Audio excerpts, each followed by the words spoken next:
When it comes to how the axis of resistance responds to Israel's regional, as well as its regional warfare, as well as its crimes in Gaza, how much does Hamas's relative standing in the fighting, in the actual war, play in? Because you've been on this program before, and as I was seeing the reports from Al Mayadeen and other sources about what's happening in Gaza in terms of the fighting, Hamas is very much holding its own. I mean, the location of Al Shifa was supposed to be completely cleared out a while back. I mean, we were talking about fighting there months ago when, as you said, you had the IDF parading themselves with their PR team talking about, look at these tunnels, look at these tunnels.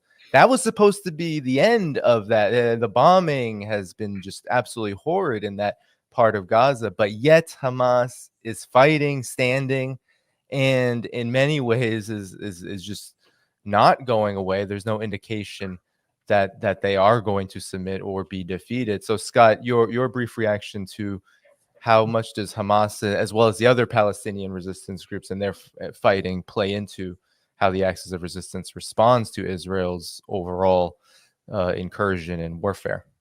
Well, I think you made it an important point. First of all, Hamas is just one of many resistance organizations operating in Gaza. Hamas, of course, was the government, and the Al Qassam brigades are a major fighting force. But Islamic Jihad, Palestinian Islamic Jihad, is a very big player, and there's a whole bunch of other factions that have hundreds, thousands of fighters. So a lot of the casualties that Israel is taking credit for and calling them Hamas are probably not Hamas casualties. They probably are either innocent civilian men or men affiliated with other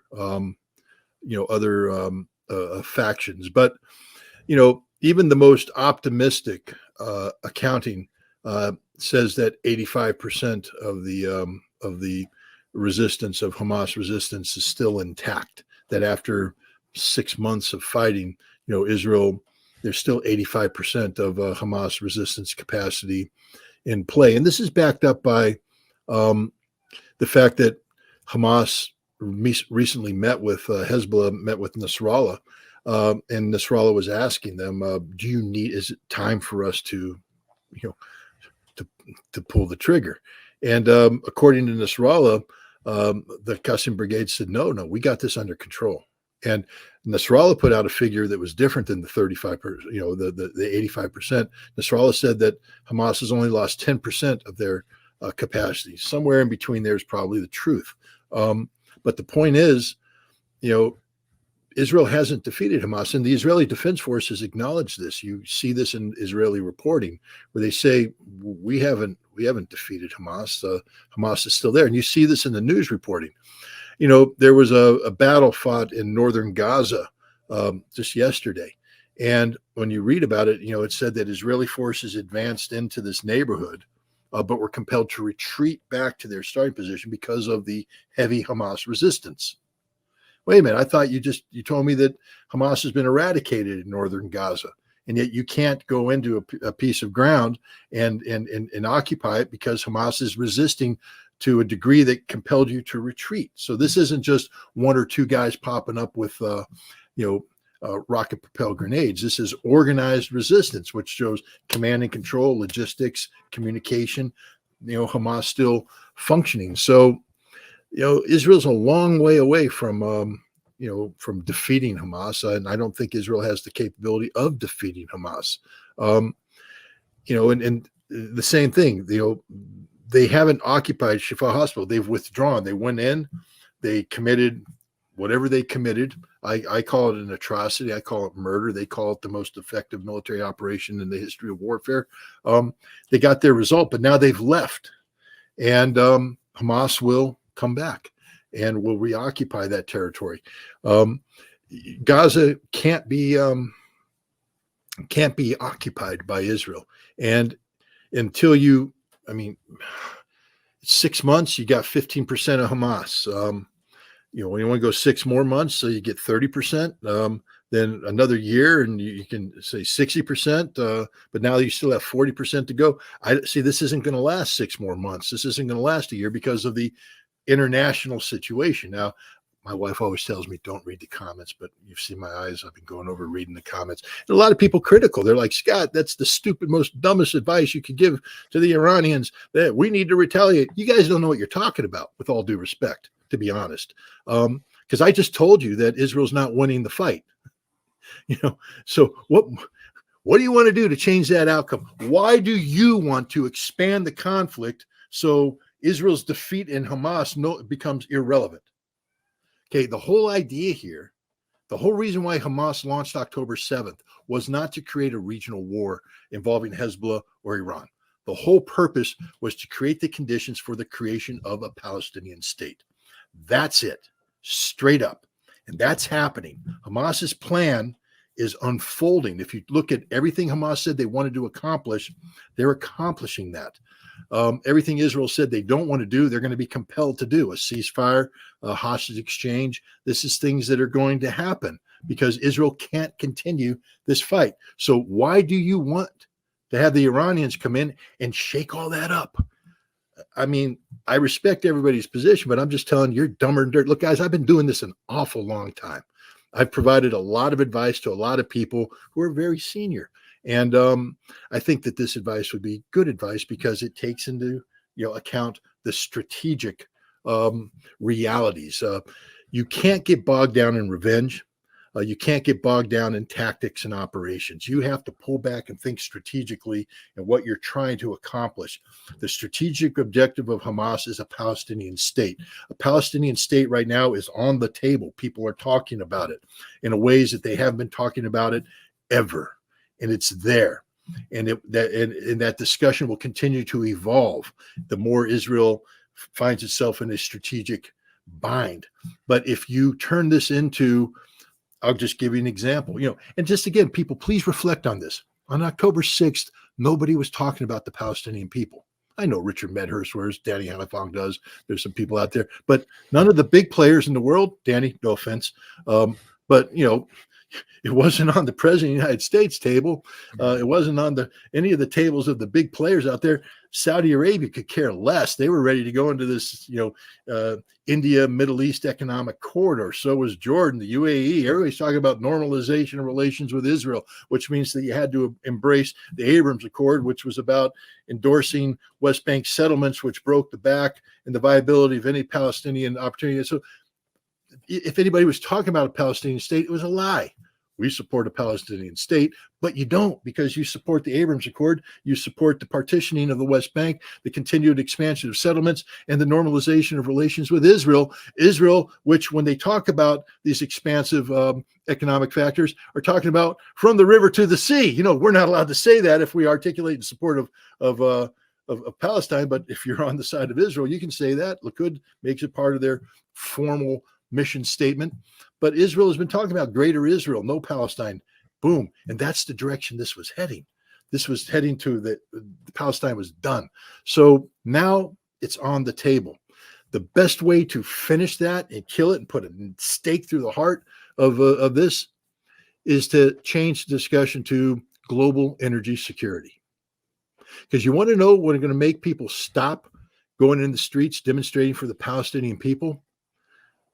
$120, $200 a barrel gas, oil, $10 gas at the pump. Imagine that. You think the American people are suddenly going to go, well, I'm grateful we're paying $10, but Palestine must be free. No, they're not going to be talking about Palestine ever again. They're going to be talking about other things that matter the most. It's the economy, stupid. So it would be stupid to get the American people focused on the economy at a time when you claim your strategic objective is the creation of a Palestinian state. That strategy is unfolding, and it is viable now in a way it's never been viable. But the way you kill it is to make this a broader war where we're talking about Iranian oil production, Saudi oil production, UAE oil production. We're talking about disruption of oil the oil flow globally. We're talking about a global recession, a global depression. No one's going to give a damn about Palestine. They will never talk about Palestine again. So, with all due respect to the people out there saying, Scott, that's just horrible advice, pound sand, because it's not. It's the kind of advice you give to people when you're focused on strategic objectives and keeping your eye on the ball, which in this case should be the creation of a Palestinian state. Yeah, and the also your point too of if there is a retaliation that leads up this escalation ladder from earlier, then indeed you now have a regional war, one where Israel has more than has shown that it's more than willing to go further than what humane people in the region, these countries in the Axis of Resistance, these forces, these organizations, they do have humanity's interests at heart as well. It's not simply a matter of destroying and defeating Israel at all costs. That cost would be very, very, very, very, very heavy should this end up becoming a massive regional war, of course, that would pull in the entire world, which then has the consequences you mentioned, plus many others, not to mention the fact that you have a world situation where there's a lot of support for Palestine. How much global support would there be for Iran in the West? How much, it's a much different story. So there's a lot to consider. And I do believe that's why, while Iran is very much looking toward a response, it also is taking into account the balance of forces in the world, in the region, and how all of this will play out, and Palestine's interests at heart as well, given that that is where the fighting is happening, and that is where there is this huge existential question, as you said, Scott, of a Palestinian state, of self-determination for Palestinian people. A lot of that could be derailed from a bigger and wider conflict at this moment. It doesn't mean it'll never happen. I am with you, Scott. I believe it's going to happen eventually. It seems pretty inevitable, but is this that moment? Scott, do you have time to just go over it's been a while since we talked about Russia, Ukraine. You mentioned earlier the Crocus attack, but there's been a lot going on. I just wanted maybe if we could spend some time. Do you have time to go over some of that? What's been going on there? Well, I think the way to transition it is to talk about what you just brought up. You said, how much support would Iran have in the world today? The answer is not enough. Iran is in a difficult position right now. They're in a transition period. China has provided Iran with a great opportunity, and that is, the normalization of relations with Saudi Arabia. And now we have the expansion of BRICS, where Iran and Saudi Arabia are part of this institution that is seeking to promote multipolarity as an alternative to American singularity. But it's early in the stages. BRICS doesn't have these institutions. That's the importance of the meeting taking place in Kazan in October, chaired by Russia, to talk about the creation of these institutions, to begin to formalize an economic, a political, and when we say political, that means by extension military, even though there won't be a military alliance with BRICS. When you become politically engaged with nations, your militaries begin to cooperate because you have to jointly protect your shared common economic interests. You have to protect your geopolitical vision. But this takes time to evolve. And this is the direction Iran's heading.